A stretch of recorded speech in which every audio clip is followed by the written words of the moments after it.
Je vous propose de fermer les yeux et de laisser votre corps se détendre, un peu comme si fermer les yeux permettait d'activer la libération des tensions. Et finalement, parfois, aussi simple que cela paraisse, s'installer confortablement les yeux fermés, bercés par des mots relaxants, peut suffire à entrer en transe, allant de la douce à la profonde, ou l'inverse en même temps. Et si quelques formulations positives suffisent à retrouver le calme, peut-être que cela peut aider pour bien d'autres choses, comme gagner en confiance, s'aimer davantage tel que vous êtes, et plus encore. Parfois, il suffit d'essayer pour constater l'efficacité de ce qu'on ose faire différemment.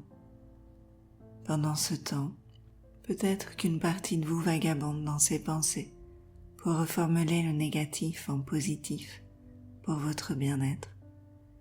Et si une part de vous réfléchit à ce que je viens de dire, une autre partie peut se focaliser sur ce que je vais dire, attentive aux histoires à venir. Carmen était une jeune femme vivante qui aimait le mouvement et trouvait toujours de quoi se maintenir en action.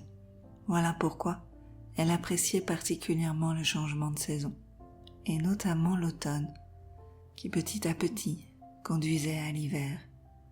Elle appréciait que cette saison l'invite à retrouver la douceur et le calme, à devoir passer plus de temps chez elle, tout en trouvant de quoi s'occuper et apprécier sa propre compagnie. C'est ainsi que, elle qui préférait danser, participer aux fêtes et être toujours en déplacement, profitait des saisons de fin d'année pour se trouver des activités d'intérieur, comme une introspection. Chaque année, elle se demandait qu'est-ce que j'ai envie de faire sur ce temps avec moi-même, qu'est-ce que j'ai envie d'apprendre ou de continuer, comment ai-je envie de m'occuper, de prendre soin de moi, tout en pouvant respecter cette énergie de vie qui a besoin de s'exprimer. Et c'est ainsi qu'elle s'était mise, un peu à la musique, un peu à la peinture, un peu à la sculpture, à l'écriture. Elle explorait, testait, voyait si ça lui plaisait, mettait de côté ou approfondissait. Mais il y avait une chose aussi qu'elle appréciait, tout particulièrement.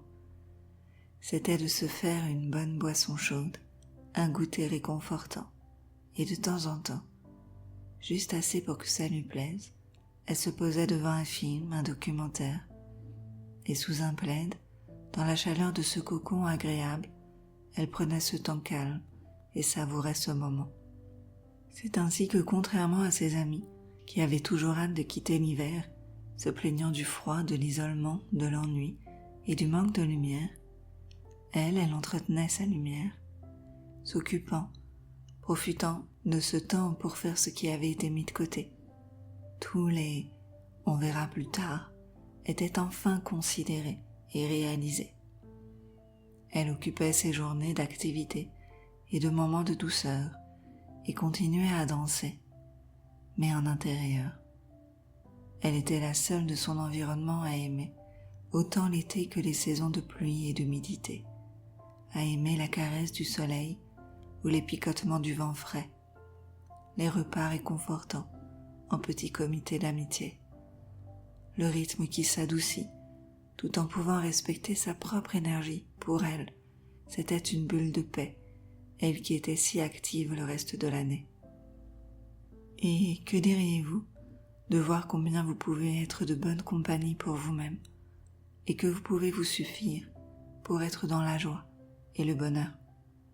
Ainsi, la présence de l'autre serait un choix, bien que même seul, vous restez en bonne compagnie, la vôtre.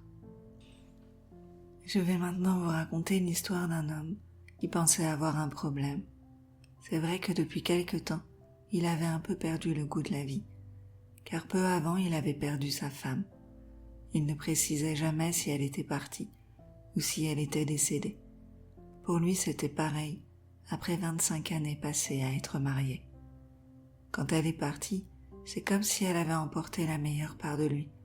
C'est ce qu'il croyait, car il avait la croyance que c'était sa moitié, que sans elle, il n'était qu'un demi-homme, incomplet. Il avait été bercé dans ces histoires où le protagoniste devait d'abord trouver l'amour pour être heureux, comme si il n'y avait que cela qui pouvait rendre le héros héroïque, humain, entier.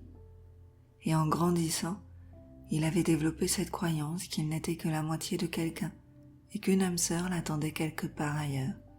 Alors, quand sa femme fut partie, pour un autre pays ou le paradis, il se sentit perdu, déchiré, jusqu'à ce qu'il fasse une rencontre étonnante. Lors d'une conférence, un homme était justement en train de parler d'amour, et il demanda à une femme dans le public, « Vous, madame, votre mari vous rend-il heureuse ?»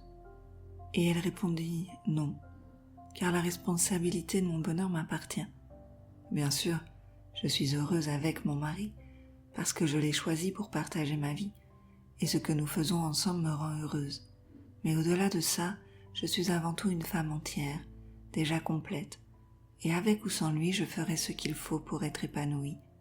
Même si je suis mieux avec lui, je reste entière sans lui. Je le soulage ainsi de la responsabilité de mon bonheur, de même qu'il reste responsable du sien. Ensemble, nous sommes heureux, parce que nous savons l'être par nous-mêmes. » L'homme qui était resté silencieux durant toute la conférence avait écouté chaque mot et avait compris que ce qui les rendait malheureux, ce n'était pas l'absence de l'autre, mais ses croyances. Il ignorait ce que pouvait être une relation où il serait déjà entier, mais il avait hâte de le découvrir. Que diriez-vous de nuancer vos croyances sur l'amour et les relations pour vous permettre de voir que vous êtes déjà un être entier, complet et génial?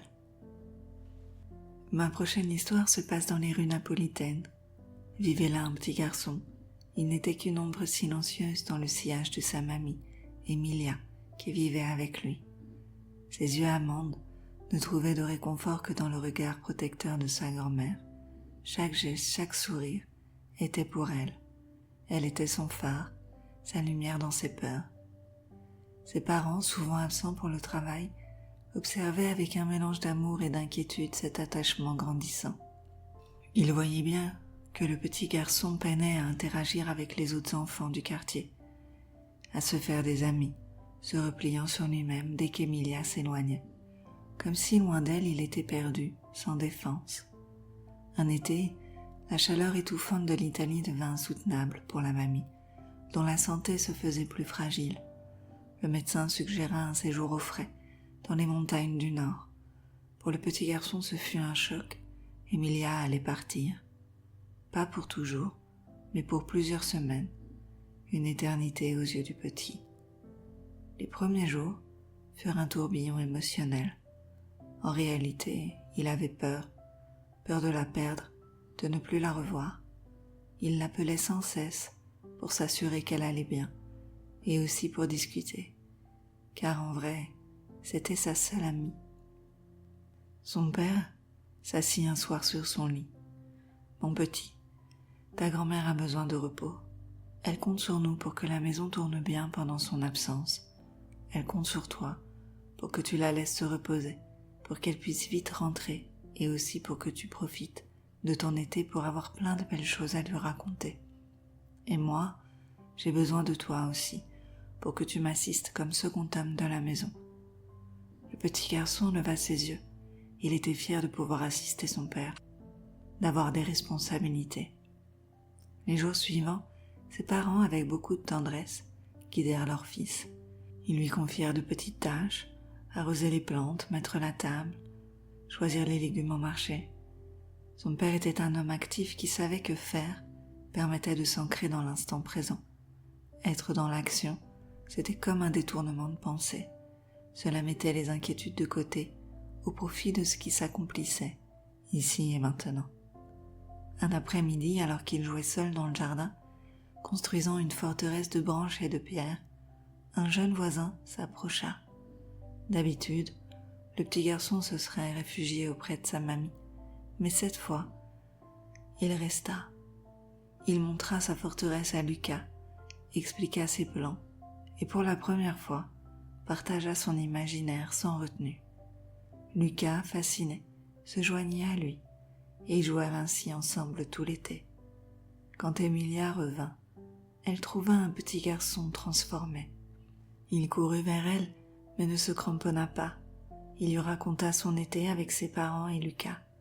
Il y avait une assurance nouvelle dans sa démarche, une étincelle d'autonomie dans ses yeux. Le petit garçon avait trouvé sa place. Il n'était plus l'ombre de quelqu'un, mais une lumière à part entière parmi les autres. Et maintenant, vous pourriez rencontrer l'enfant que vous avez été, le bercer de mots gentils, comme si chaque mot d'amour pour l'enfant de votre passé estompait la blessure d'abandon et de rejet, pour vous permettre de retrouver un sentiment de sécurité, présent pour durer. L'adulte que vous êtes va pouvoir reprendre les rênes de votre vie, pour apprendre à vivre dorénavant pour vous, comme si c'était maintenant votre regard sur vous qui avait le plus de valeur sur votre estime personnelle. Vous pourriez ainsi vous autoriser à exister pleinement, d'apprendre à vous auto-aimer pour retrouver votre autonomie d'être. Voici une histoire courte d'un petit garçon qui trouva un oisillon dans son jardin. Il avait dû tomber du nid. L'enfant décida de le garder près de lui pour s'en occuper. Il le mit dans une cage qui traînait dans le grenier, en attendant que l'oisillon aille mieux et puisse redécoller. Mais quand enfin il alla mieux, le petit garçon ne rouvrit pas la cage. Il s'y était attaché, il voulait le garder. Il aimait l'entendre chanter le matin. Mais l'oiseau, épris de liberté, s'agitait de plus en plus derrière ses barreaux. Heureusement, la grande sœur de l'enfant, qui en avait assez d'entendre tout ce bruit la nuit, lui proposa d'ouvrir la cage. Il refusa et se mit à pleurer. Il lui avait sauvé la vie à cet oiseau. Il avait le droit de le garder. « Ça ne marche pas comme ça, » lui répondit sa sœur. « L'amour rend libre. Cet oiseau est fait pour voler. Si tu le retiens, est-ce vraiment de l'amour? Ou de la peur? Ou juste une prise de pouvoir égoïste et cruelle sur sa vie? Tu es entré dans sa vie. Il se souviendra de toi, comme tu te souviendras de lui. Toute rencontre est une expérience qui nous sert pour plus tard. Et parfois, il y a besoin de dire au revoir pour avoir le plaisir d'à nouveau dire « Bonjour, enchanté de vous connaître ». Ce qu'elle voulait lui dire, c'est que pour ouvrir de nouvelles portes, il faut savoir en fermer certaines, et que s'il aimait vraiment cet oiseau, il allait lui ouvrir la porte de la cage pour lui souhaiter bon voyage. Parce que quand on est dans l'amour, on souhaite le bonheur de ceux qu'on aime, même si ce bonheur doit se faire sans nous. Lorsque des liens tissés se défont, l'amour et les bons souvenirs partagés restent là, après, pour nous guider. Chaque relation est une expérience, un apprentissage sur soi, sur ce que l'on souhaite, sur nos besoins. En apprenant à mieux nous connaître, nous nous dirigeons plus facilement vers les personnes avec qui nous serons heureux d'être nous-mêmes. Alors, que diriez-vous de choisir l'amour comme moteur de vie, en rassurant vos peurs? Les raisons du cœur nous échappent parfois, et vous n'y êtes pour rien. Vous êtes déjà assez, et vous avez le potentiel d'être un cadeau pour les autres, et surtout de devenir un cadeau pour vous-même. Imaginez-vous maintenant dans une pièce de maison. Prenez le temps d'imaginer cette pièce qui reflète votre dépendance affective. Observez le mobilier, les couleurs, la déco. Imaginez-vous à présent sortir de cette pièce par la porte pour retrouver votre liberté, votre autonomie affective. Votre inconscient va faire tout le nécessaire pour permettre cette libération affective, en nuançant ce qui a besoin de l'être, en rétablissant des vérités intérieures. Vous allez pouvoir découvrir les joies des relations saines, en gagnant confiance en vous et en la vie. Cette libération va vous permettre de vous aimer davantage et d'atténuer la peur d'être seul, car vous êtes déjà assez. Vous êtes votre première compagnie. Imaginez-vous dans quelques semaines, dans quelques mois, après vous êtes libéré de cette dépendance. Imaginez le bien que cela apporte dans votre vie au quotidien, dans vos relations, dans votre rapport aux autres, à l'amour. Imaginez-vous incarner cette nouvelle liberté et profiter de tout ce que cela vous apporte.